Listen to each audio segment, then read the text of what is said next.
Hello, I'm here at Kiln Farm Nursery again, and of all the flowers that are the most favourite and quintessentially British, it is the rose.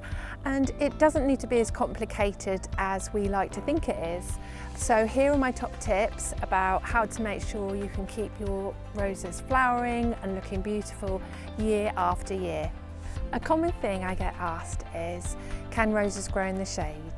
And really, unfortunately, they prefer the sunshine. So your best spot for a rose is somewhere that gets the sun that will help it to flower and grow really well.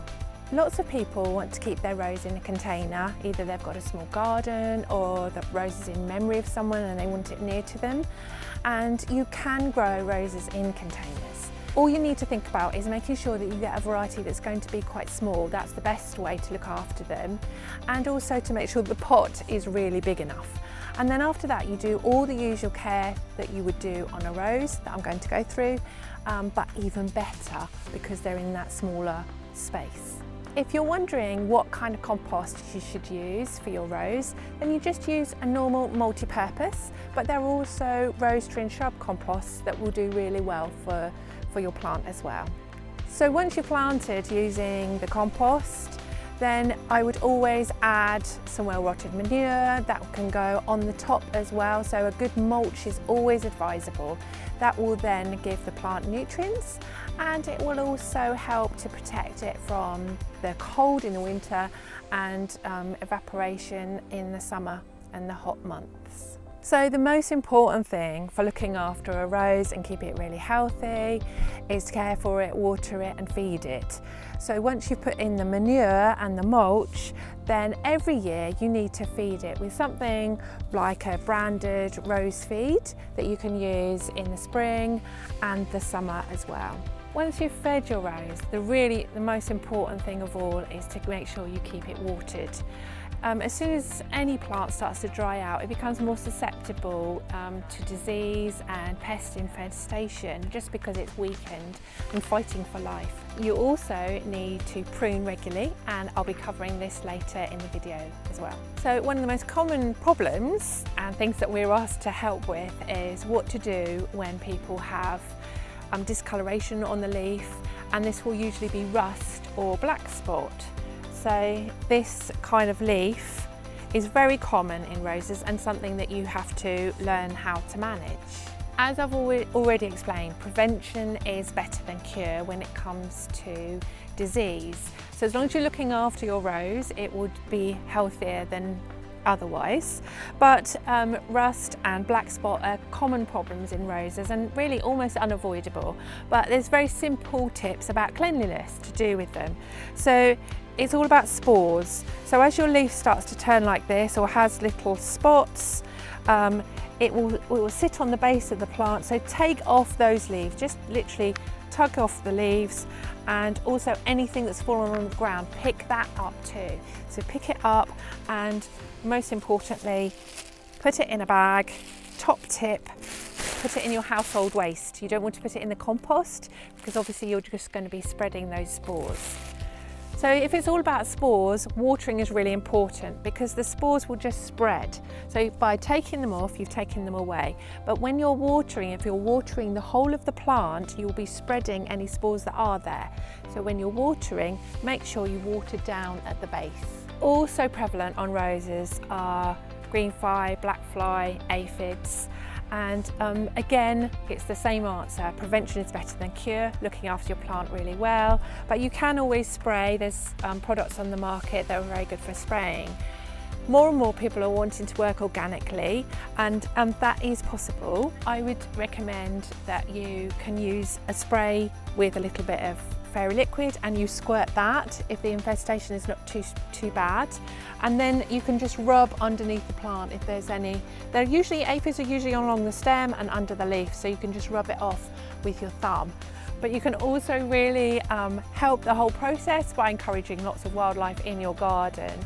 So have other plants that pollinators and birds really like, and somebody even suggested to me that if their rose is in a pot, they put it by the bird table so the birds can have a feast on all the insects on that plant. So So of course everyone wants to know about pruning and deadheading, and that's what I'm going to be doing next. But I'm going to show you how awful I am as being a gardener. So hopefully this makes you feel a little bit better about yourself, because I had a rose in a pot and I've looked after it dreadfully. So we're going to work on my plant to show you what you should be doing, even if I haven't done it. So here's my poor neglected rose from my garden, and you can see it's looking really sorry for itself. So the first thing I'm going to do is tidy up all these leaves that look really sad. So I've got these ones here that have got rust on the back, and there's black spot, and they're also falling on the ground. So I'm going to pop them straight in my plastic bag, recyclable obviously, or recycled, taking off all these diseased. And obviously they've got a lot of diseased leaves because I haven't been caring for my plant very well. So that's a start at least. So now it comes to the deadheading. So we're height of summer, and of course my poor roses have gone right over. If you've got a lovely healthy rose like this, they're going to go over one at a time. And so what you would do is you will prune out one flower stem at a time as they go over. Now make sure you're using really clean secateurs, because any disease could be spread on the blades of the secateurs as well. There you go, I've just taken the dead heads off. Now this is to encourage it to keep flowering because there's a hip here growing, which is the seed.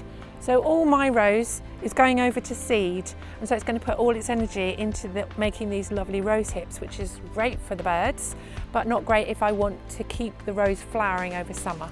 And while I'm deadheading like this, you can see that here there are new buds forming. So hopefully by pruning and deadheading, there'll be lots more to come. Unfortunately, my rose has got itself into a little bit of a pickle due to me not looking after it. And if you look here, you can see that this one has been snapped, possibly in the wind. You need to make really good cuts, nice clean cuts with your secateurs, and get rid of all that dead wood. There's a big talk about which direction to cut in, and when they say cut downwards, it's to stop the water collecting in this leaf bud that you're going down to. I have to be honest and say that there's not much left of my poor rose now, because I've left it so long before I've done this, and if I'd been doing this more frequently and taking better care, I wouldn't have had to cut it back so hard. I would literally be just deadheading these little flowers. If I had been doing that, when it comes to later in the year, November time, there's something called windrock, which is because your plant is getting quite leggy and long, it catches the wind and it makes it unstable in the ground, so it spoils the roots, and again stops it being such a healthy, strong plant. So you're going to be doing your treatment and giving it a good mulch at that time of year, cleaning it up, but also you can cut back a bit harder. So if this were the autumn, I would probably cut this off. This is actually going to stop it growing. So I'm going to take right back to another leaf bud there. And then if you really want, you can give it a harder prune again in the spring before it starts to grow, and you could always take it down even deeper. There's only one other thing that I really need to talk about that I haven't talked about, and that is that there's lots of crossing branches here, and if there are crossing branches, they can rub against each other, so they can cause disease as well. So for instance, I've got a little one here, and that's not going to flower, it's not going to actually do anything, so I'm going to take that one right out. And here I have what my flower should look like. This is one that we've got at the nursery and that has been looked after, unlike mine at home.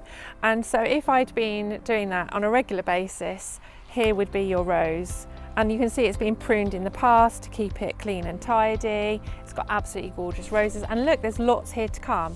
So this rose here is going to go over first, and so that would be deadheaded, just the way as I explained over there, before it becomes the hip. And this is where you would prune it just here and take that off. And now this is the really fun bit. When they're just about to go over, then I catch the petals and put them in a bowl, and I just dry them out. And I have got a little pot here of rose petals that I take home and dry out, and I just think they're absolutely lovely. So that's a little benefit of deadheading your roses as well. I hope you found these tips helpful and that you can follow them in order to have lovely, healthy roses and lots of flowers.